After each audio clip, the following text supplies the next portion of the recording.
یہ جو عامل لوگ بیوقوف بناتے ہیں نا لوگوں کو، اسی طرح بناتے ہیں عامل لوگ جو بیوقوف بناتے ہیں نا. ایک بات تھوڑا سا یہ عاملوں کا تذکرہ آیا، میرے پاس روزانہ فون آ رہے ہیں عاملوں کے بارے میں، روز کی بات ہے.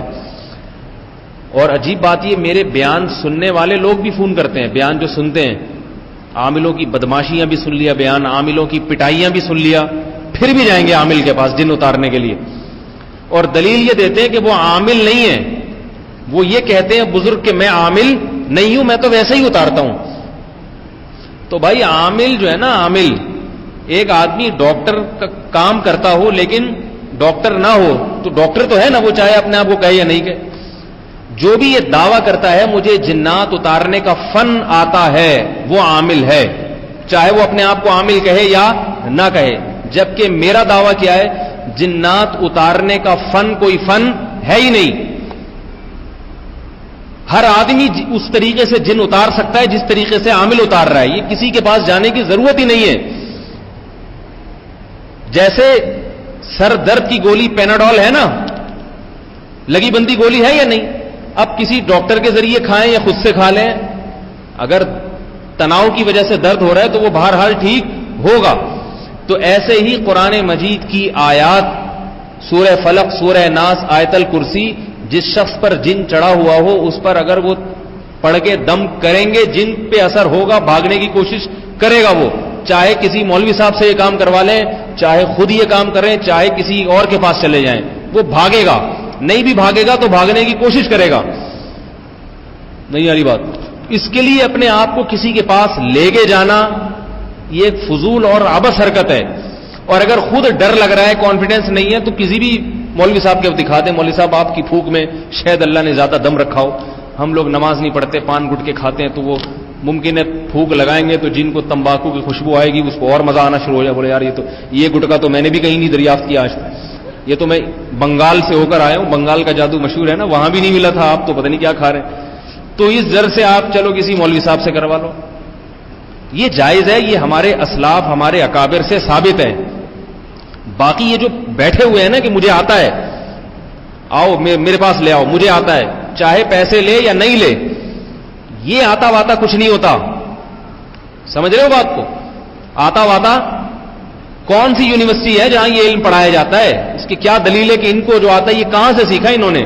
کس نے بتایا ان کو؟ اس کی کیا دلیل ہے کہ اس سے ہوگا، میرے والے آیت الکرسی سے نہیں ہوگا، ان کی والی آیت الکرسی سے ہو جائے گا؟ میں آپ کو اپنا واقعہ بتاؤں، یہ کیا کروں، یہ لوگ مجھے ترس جب آتا ہے، جب میں اتنا روکتا ہوں اس کے بعد بھی جاتے ہیں.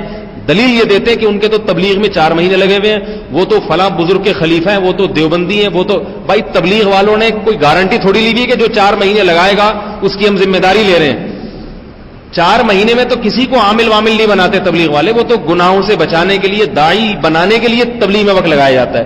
وہ اس بیچارے کی اپنی کمبختی ہے کہ وہ ایک اچھے دعوت والے کام سے ہٹ کے اپنے آپ کو ان چیزوں میں اپنی صلاحیتیں برباد کر رہا ہے. وہ تبلیغ اس کی ذمہ دار تھوڑی ہے.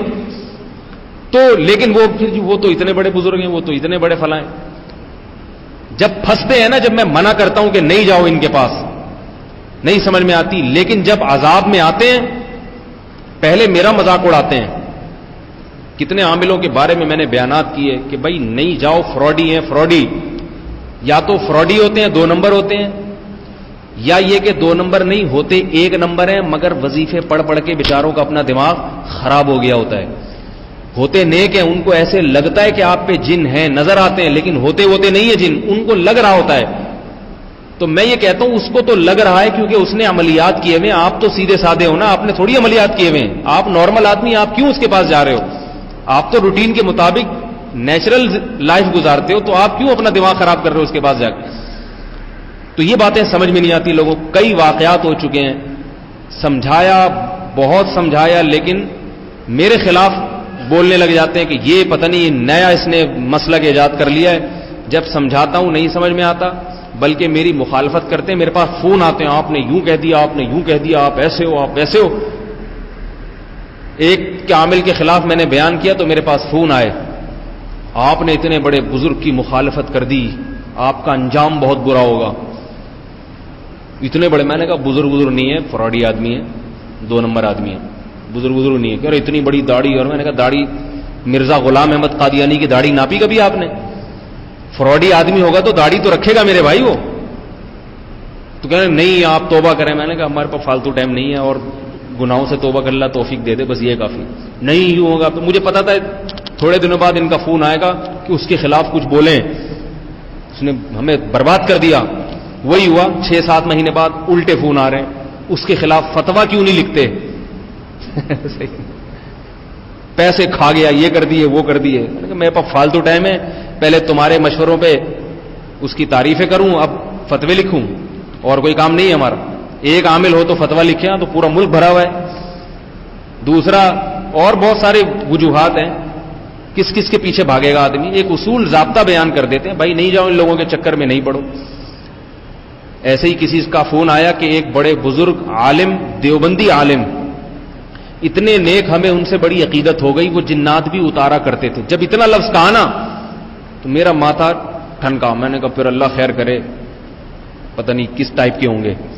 خیر ہم نے کہا ایسے ہی میں مخالفت کروں گا تو یہ بدک جائیں گے. تو وہ اتنے بڑے بزرگ اور یوں, اور میں نے اپنے خاندان میں ان کا سب سے تعلق کرا دیا. 4 سال ان کے مدرسے میں چندہ بھی دیا, اور نیک اور پرہیزگار اور یہ اور وہ. اب ہوا یہ ہے, میں نے جی ہوا کیا؟ کہنا ہوا یہ کہ وہ میری وائف سے بہت باتیں کرتے ہیں ٹیلی فون پہ. باتیں کس سے کرتے ہیں؟ وائف سے. وائف کا مطلب تو ہر آدمی سمجھتا ہے نا. وائف ان کی ہے, باتیں کون کر رہا ہے؟